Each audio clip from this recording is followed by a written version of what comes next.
प्रभु यीशु मसीह के नाम में मैं आप सभी लोगों का स्वागत करता हूं और एक बार फिर से प्रभु का धन्यवाद करता हूं कि परमेश्वर ने ये शुभ अवसर जो है हमें दिया ताकि हम वचनों को आप तक पहुंचा सकें। मेरे प्रियो, आगे बढ़ने से पहले आप हमारे चैनल को सब्सक्राइब करें, शेयर करें और कमेंट करें ताकि हम आपके लिए प्रार्थनाएं कर सकें।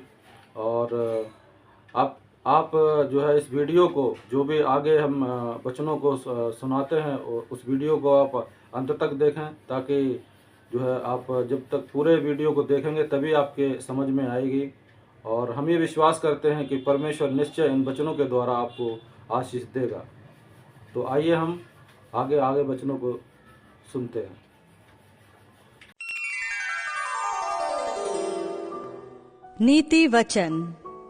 नीति वचन की पुस्तक कहावतों और लोकोक्तियों के रूप में नैतिक और धार्मिक शिक्षाओं का एक संग्रह है। इनमें से अधिकांश का संबंध प्रतिदिन के व्यवहारिक जीवन से है। इसका आरंभ इस स्मरण पत्र के साथ होता है कि यहोवा का भय मानना बुद्धि का मूल है, और फिर न केवल धार्मिक सदाचार परंतु सामान्य ज्ञान और अच्छे आचरण से संबंधित बातों का भी वर्णन पाया जाता है। इसकी कई छोटी छोटी कहावतें प्राचीन इस्राएली गुरुओं के अंतःकरण को प्रकट करती हैं कि किसी विशेष परिस्थिति में एक बुद्धिमान व्यक्ति क्या करेगा। इनमें से कुछ पारिवारिक रिश्तों से संबंधित हैं, तो कुछ कार्य व्यापार से संबंधित। कुछ कहावतें सामाजिक जीवन में शिष्टाचार से संबंधित हैं, तो कुछ आत्मसंयम की आवश्यकता के विषय में बताती हैं। इसमें दीनता, सहनशीलता, गरीबों के प्रति आदर भाव और मित्रों के प्रति विश्वास योग्य रहने आदि गुणों के विषय में बहुत कुछ कहा गया है। दाऊद के पुत्र इस्राएल के राजा सुलेमान के नीति वचन, अध्याय 1। इनके द्वारा पढ़ने वाला बुद्धि और शिक्षा प्राप्त करे और समझ की बातें समझे और काम करने में प्रवीणता और धर्म, न्याय और निष्पक्षता की शिक्षा पाए, कि भोलों को चतुराई और जवान को ज्ञान और विवेक मिले, कि बुद्धिमान सुनकर अपनी विद्या बढ़ाए और समझदार बुद्धि का उपदेश पाए, जिससे वे नीति वचन और दृष्टांत को और बुद्धिमानों के वचन और उनके रहस्यों को समझें। युवकों को सलाह। यहोवा का भय मानना बुद्धि का मूल है। बुद्धि और शिक्षा को मूढ़ ही लोग तुच्छ जानते हैं।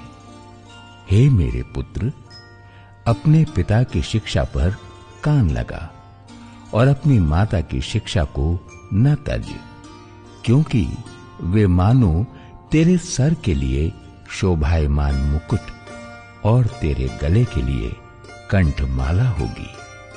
हे मेरे पुत्र, यदि पापी लोग तुझे फुसलाएं तो उनकी बात न मानना।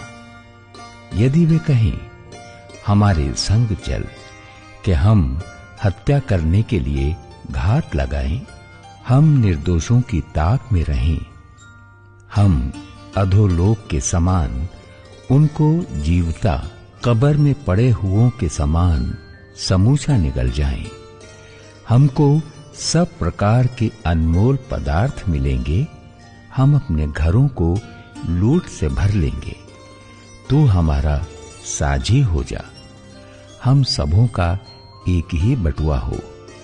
तो हे मेरे पुत्र, तू उनके संग मार्ग में न चलना, वरन उनकी डगर में पांव भी न रखना, क्योंकि वे बुराई ही करने को दौड़ते हैं और हत्या करने को फुर्ती करते हैं। क्योंकि पक्षी के देखते हुए जाल फैलाना व्यर्थ होता है, और ये लोग तो अपनी ही हत्या करने के लिए घात लगाते हैं और अपने ही प्राणों की घात में रहते हैं। सब लालचियों की चाल ऐसी ही होती है। उनका प्राण लालच ही के कारण नष्ट हो जाता है।